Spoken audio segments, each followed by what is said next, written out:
जय माता की दोस्तों, आप सभी का स्वागत है मेरे इस चैनल में। और आज मेरी सुबह की शुरुआत 5 बजे से हो गई थी। काफ़ी अंधेरा है आजकल क्योंकि टाइम चेंज हो रहा है, नहीं तो सुबह काफ़ी उजाला हो जाता था। सबसे पहले मैंने सुबह उठ के रिवीजन स्टार्ट कर दिया है। मैं सोच रही हूँ कि सुबह उठ के चाहे मैं 15 मिनट ही पढ़ाई करूँ, पढ़ाई ज़रूर करूँ। सुबह का पढ़ा हुआ कहते हैं काफ़ी याद रहता है, इसलिए हमें सुबह ज़रूर पढ़ना चाहिए।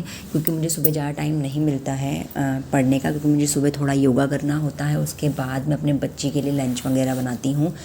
सुबह मेरी बेटी स्कूल जाती है तो इसलिए टाइम नहीं मिलता है, क्योंकि सबसे ज़्यादा जो काम होता है ना घर का, वो सुबह ही होता है।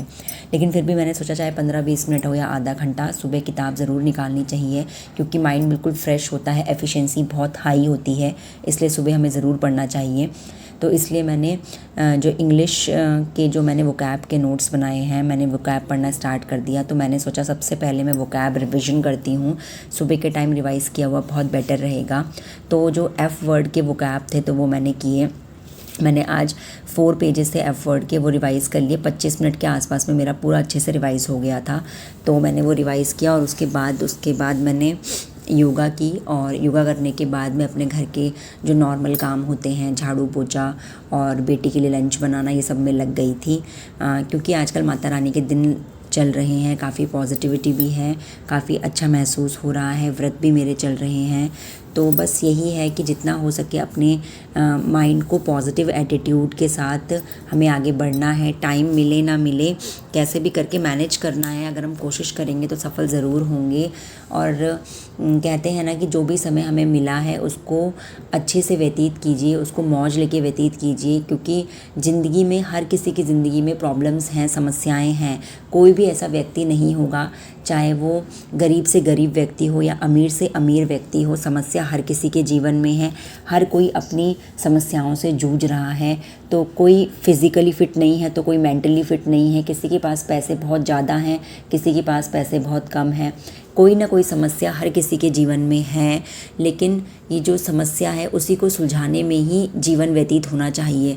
तो ईश्वर भी ये कहता है कि अगर आप अपनी समस्याओं का समाधान खुद नहीं ढूंढ पा रहे हैं तो कोई और आपकी समस्याओं का समाधान नहीं कर सकता है। इसलिए अपनी समस्या का समाधान खुद ढूंढना शुरू कीजिए। और अगर आप समस्या का समाधान ढूंढ पाएंगे तो आप धीरे धीरे सफलता ज़रूर प्राप्त करेंगे। तो सुबह मैंने अपनी बेटी के लिए पोहा बनाया था स्कूल के लंच के लिए। और उसके बाद हम माता रानी की पूजा कर रहे थे। पूजा पाठ करने के बाद जैसे भी मुझे वक्त मिलता है उस अकॉर्डिंग मैं मैनेज करती हूँ। छोटे अक्सर क्वेश्चंस ये होते हैं लोगों के कि हम घर के कामकाज के साथ बच्चों के साथ कैसे मैनेज करें। देखो, बच्चों के साथ मैनेज करना बहुत मुश्किल होता है। काम तो हम फिर भी सुबह निपटा लेते हैं कि 10 बजे 11 बजे तक मैक्सिमम सारे काम निपटा लिए जो भी घर के होते हैं। लेकिन जो बच्चा होता है ना, बच्चे के अकॉर्डिंग मैनेज करना बहुत डिफ़िकल्ट हो जाता है। क्योंकि बच्चे का कोई सोने का फ़िक्स टाइम नहीं होता है, उठने का फ़िक्स टाइम नहीं होता है। आज मैं आपको दिखाऊंगी किस तरीके से मैं अपने बच्चे के साथ पढ़ती हूँ। क्योंकि बोलते हैं ना कि कंसंट्रेशन बहुत ज़रूरी है पढ़ाई करते समय, एकाग्रता बहुत ज़रूरी होती है। लगातार मिल जाएं अगर 2-3 घंटे तो वो काफ़ी अच्छा रहता है। लेकिन छोटे बच्चों के साथ ऐसा पॉसिबल नहीं हो पाता है, क्योंकि जो बच्चे होते हैं ना वो हर 10 मिनट में, 15 मिनट में परेशान करते हैं। या फिर सो रहे होते हैं तो कई बार आधे घंटे में उठ जाते हैं, फिर उनको दोबारा सुलाना, ये सब चीज़ें मैनेज करनी पड़ती हैं। लेकिन कहते हैं ना, जैसा भी आपका समय चल रहा है, जैसा भी वक्त चल रहा है, उसके साथ अपने आप को ढाल लीजिए, वक्त के अकॉर्डिंग बदल जाइए। क्योंकि अगर हम वक्त के अकॉर्डिंग नहीं बदलेंगे तो फिर ये वक्त हमारा सारा ख़राब हो जाएगा। हम यही सोचते रह जाएंगे कि नहीं, वक्त मिलेगा तो पढ़ेंगे तो पढ़ेंगे, तो ये सारा टाइम ऐसे ही निकल जाएगा।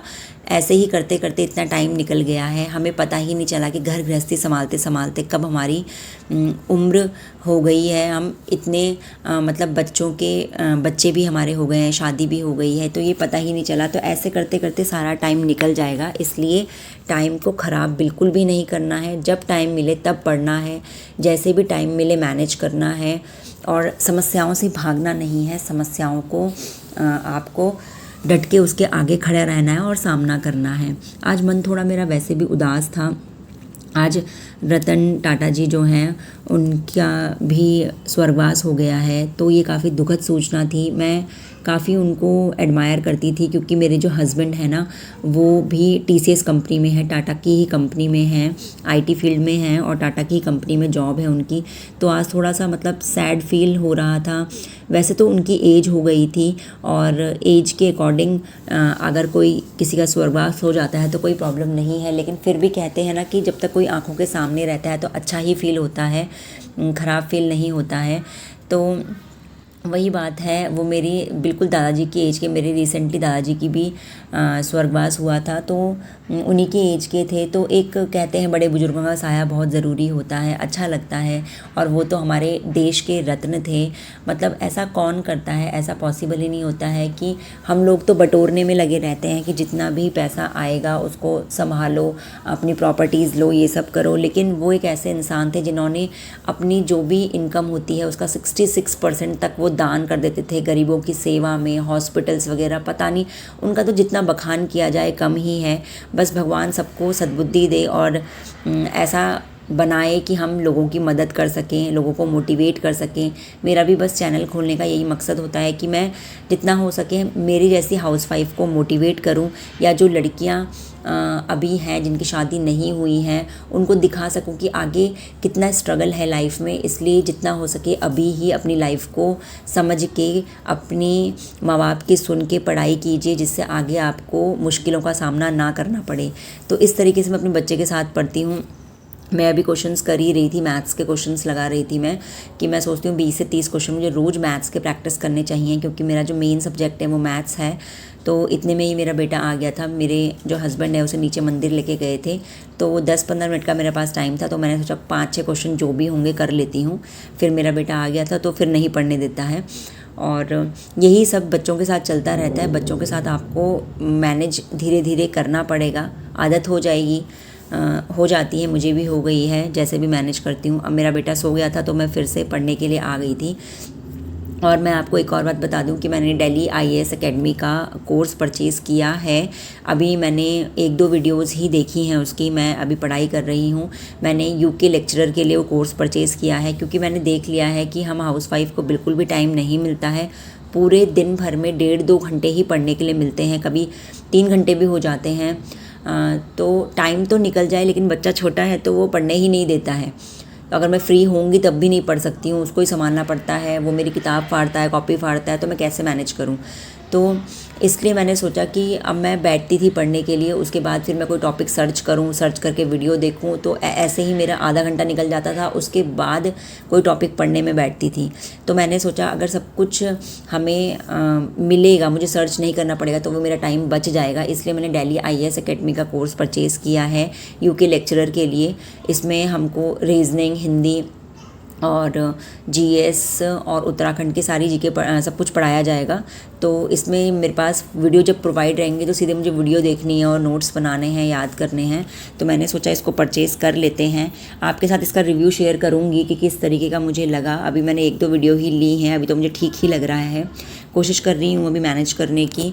और अभी मेरा बेटा सो रहा है तो इसलिए मैं फटाफट इसको वीडियोस देख के पढ़ रही थी और साथ साथ में नोट्स भी अपने बना रही थी, क्योंकि नोट्स बनाए हुए सही रहते हैं, आगे भी काम आएंगे। क्योंकि हमें इतना टाइम मिल नहीं पाता है कि हम ये सोचें कि एक ही बार में हो जाएगा। कम से कम ये है कि अगर हो जाए तो बहुत अच्छी बात है, नहीं तो आगे के लिए नोट्स हमें काम आएंगे।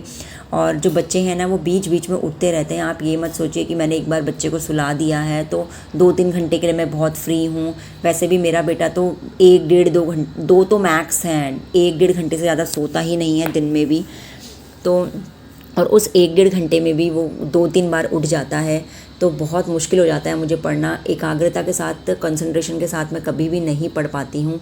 लेकिन फिर भी बस यही है कि कोशिश है, जहाँ तक सफल होंगे, देखते हैं आगे क्या होता है। ज़िंदगी है, ज़िंदगी को खुश होकर जीने में ही खुशी मिलेगी।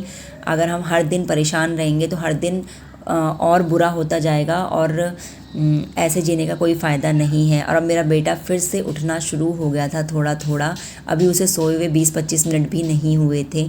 फिर वो उठ जाता है, फिर मैं उसे सुलाती हूँ, 10-15 मिनट मेरे को उसको सुलाने में लगते हैं। फिर जब तक मैं आधा घंटा पढ़ती हूँ फिर वो उठ जाता है, तो यही सब चलता रहता है। तो ये नहीं होता कि मेरे बच्चे को मैंने एक बार सुला दिया है तो 2-3 घंटे के लिए मैं फ़्री हो गई हूँ, तो ऐसा पॉसिबल नहीं है। तो यही दिक्कतें हैं हम छोटे बच्चों के साथ आती हैं, और मुझे लगता है कि जितने भी हाउसवाइफ जिनके छोटे बच्चे होंगे वो मुझसे रिलेट कर पा रही होंगी, उनके बच्चे भी इसी टाइप के होंगे, क्योंकि अक्सर बच्चे ऐसे ही होते हैं।